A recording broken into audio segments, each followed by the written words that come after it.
Igice cya 14. Loti afatwa mpiri, Aburamu amurengera. Ku ngoma za Murafeli umwami w'Ishinari, na Ariyoku umwami wa Elasari, na Kedorulawomeri umwami wa Elamu, na Tidari umwami w'Igoyimu. Abo bami barwanije Beri umwami w'i Sodomu, na Birusha umwami w'i Gomora, na Shinabu umwami wa Adima, na Shemeberi umwami w'i Seboyimu, n'umwami w'i Bera niho Sowari. Abo bose bateranira mu gikombe cya Sidimu, aho niho nyanja y'umunyu.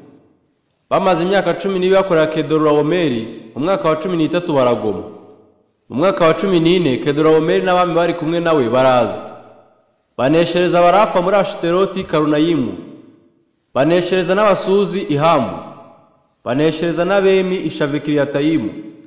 Baneshereza n'abahori ku musozi wabo Seyiri. Barabirukana babageza muri Eliparani iri hafi y'ubutayu.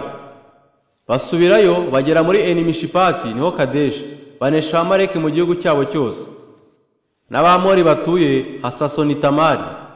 Maze hatabara umwami w'i Sodomu, n'umwami w'i Gomora, n'umwami wa Adima, n'umwami w'i Seboyimu, n'umwami w'i Bera niho Sowari. Bashingira urugamba mu gikombe cya Sidimu. Barwanya Kedorulawomeri umwami wa Elamu, na Tidari umwami w'Igoyimu, na Murafeti umwami w'Ishinari, na Ariyoku umwami wa Elasari. Abane barwanya batatu. Kandi icyo gikombe cya Sidimu cyari cyuzuyemo imyobo irimo ibumba.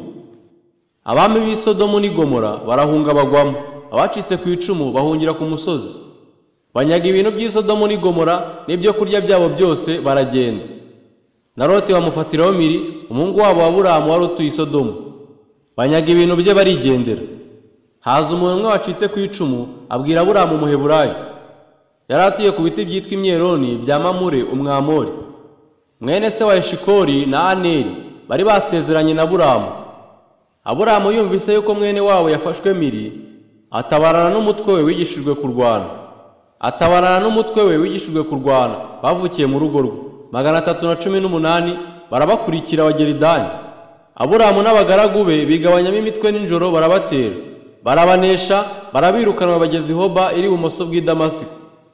Agarura iminyago yose na Loti mwene wabo n'ibye, n'abagore nabo n'abandi bantu. Atabarutse avuye gutsinda Kedorulawomeri n'abami bari kumwe nawe, umwami w'i Sodomu amusanganirira mu gikombe Shave, nicyo gikombe cy'umwami.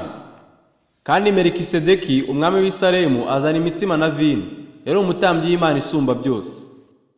Amuhesha umugisha aravuga ati, Aburamu ahabwa umugisha n'Imana isumba byose nyir'ijuru n'isi, kandi Imana isumba byose ihimbazwe yakugabije ababisha bawe. Nuko Aburamu amuha kimwe mu 10 cya byose.